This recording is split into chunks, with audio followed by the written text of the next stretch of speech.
So it goes without saying that the mage game is incredibly serious. Everybody's out here looking for their own unique ways to get ahead, and this leads people into taking anything that they can get. Magic crests are one of those clear-cut things that give you an advantage. As I mentioned in the past, getting a magic crest isn't easy. The crest will only accept the person that's in the same bloodline, and even then that person's body is going to reject it initially. This is where they bring in anti-rejection drugs. They'll implant parts of the crest in portions so it's not too much at one time, but most importantly, they will hire the help of a tuner. So when it comes to tuners, there's the regular tuner, the one that can slightly recover a damaged magic crest, and then there's a master of restoration. These guys are the ones that can bring a magic crest back to its original state. Extremely high level work to do. It's been compared to fixing an actual damaged organ as opposed to replacing it with a new one. Both of them are very rare in the mage world, so you'd be lucky for you to even find one. One of their main jobs is helping a magus get their magic crest started. For a magus that doesn't have the proper background, it used to be a common thing for people to get a crest split, where they take part of a magic crest from a more established family in order to start their own. Reason being is that even though you're getting one from a stranger, it would still be more efficient than putting the time or the effort into starting one from scratch. But the fact still remains that it's an incompatible transplant,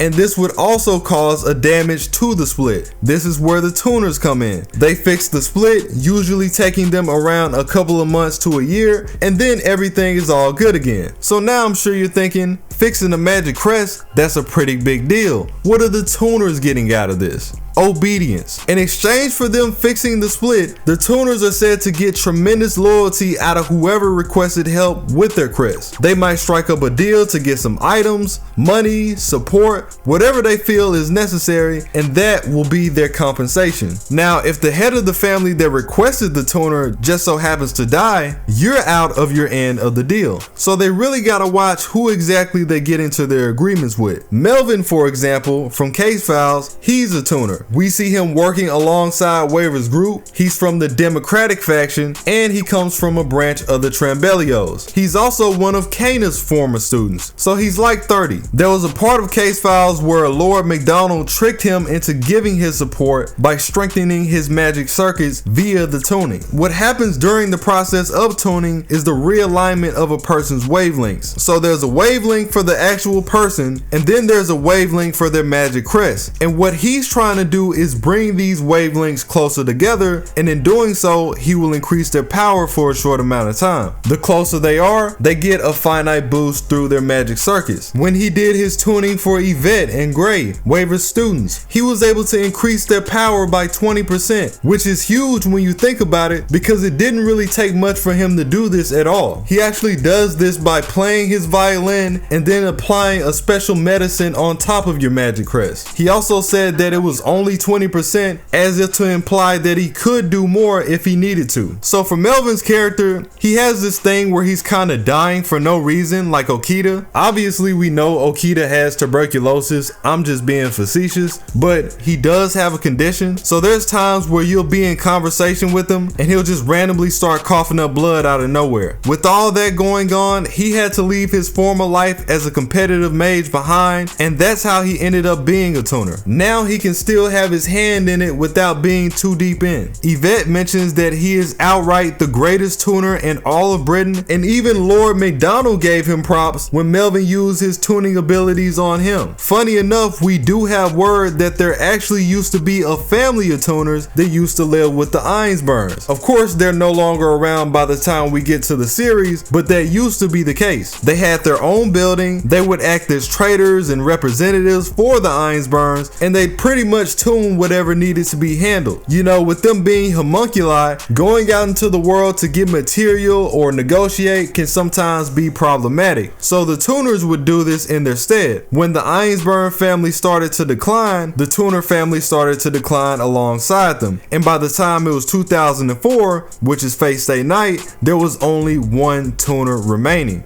Who is this tuner? They don't tell us. Nice. The hole just keeps getting deeper. All we know is he was a man, he used to serve as one of their butlers, and he would teach the homunculi how to function with society. The story tells us that this family of tuners is nothing to take lightly. Just the fact that they were able to take care of the Ironsburns, who are nobles themselves, puts them in high regard. Now, going back into the Master of Restoration, there's an arc in Case Files that talks about how the monk Jiribo had his family's crest destroyed beyond repair. He came into contact with the Master of Restoration Gurion, but naturally Gurion decided to abuse his knowledge. Normally you would just apply the formula that restores magic crest. During the process, he decided to throw in parts of his magic crest and remnants of his partner Orlok's son. Turns out that it worked so well that the consciousness of Orlok's son started to seep into Jiribo's character, and that just goes off to become a whole nother plot line. But it goes to show how far a regular tuner is from a Master of Restoration. It's even been said their work is close to true magic. You had Rhinus mention that by normal standards, even if a tuner spent his entire life trying to fix Cana's crest, the Melloi crest, they still couldn't pull it off. So the question now is, why didn't Cana just go to a Master of Restoration? Orlok even mentioned that Gurion had a method that would help Waver restore the Melloi crest. Honestly, he probably could have, but you gotta understand that he was in the worst case imaginable. He didn't just have his crest destroyed, Kirisugu fried it to remnants. And while he might have had the leverage to find this master, it would be real inconvenient in the middle of a war. The other thing is that he probably just didn't want to take that hit to his pride. Like, imagine him running back to the clock tower and asking for more help. He already had Alexander the Great that was his servant first before Waver got a hold of him. He blew that.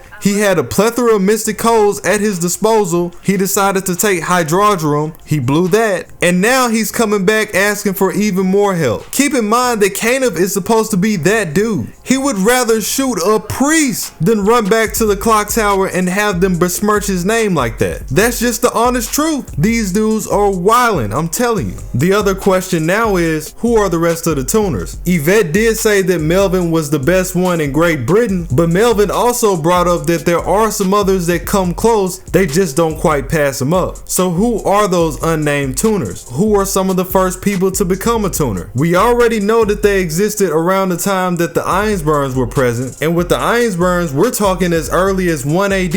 Again, it never said that they were the first family of tuners, just that they were tuners. What is the motivation for being a tuner as opposed to a traditional magus? We know Melvin's motivation was because of his health condition, but the way that he made it sound, if he wasn't going through that, then he would still be living the traditional lifestyle. What makes being a tuner even worth it? Is it a mage that's lacking in certain areas? There's also a part that mentioned that Melvin likes entertainment, and he'll go as far as risking his own life for said entertainment. So you really can't say that it's safer either. Matter of fact, what is the incentive to not just hold a tuner hostage and make them do the tuning against their will? I mean, it kind of falls in line with the mindset of a magus anyway. If a person has magical or political authority over a tuner, there's nothing to stop them from just using blackmail. The only way to stop that is if the tuner just doesn't show up in the first place. But if they get the tuner to show up and they get them in a room and say, hey, we're gonna do a deal, they get to the room, you know, on second thought, I'm just gonna hold you captive. Well, what do I get out of it? You get to live, that's what you get. Like, that's wild to think about. It's really a dangerous job. You're such a valuable asset to everybody that it wouldn't be a surprise if people got to hunting you down. Now, I understand why you wouldn't try this on Melvin, because he has political ties. The Trembelios, the tip of the top. So if you play with him, McDonald is more than likely gonna get you knocked off or incarcerated. But if you don't have that type of status, you really don't have anything to fall on. It's a wrap.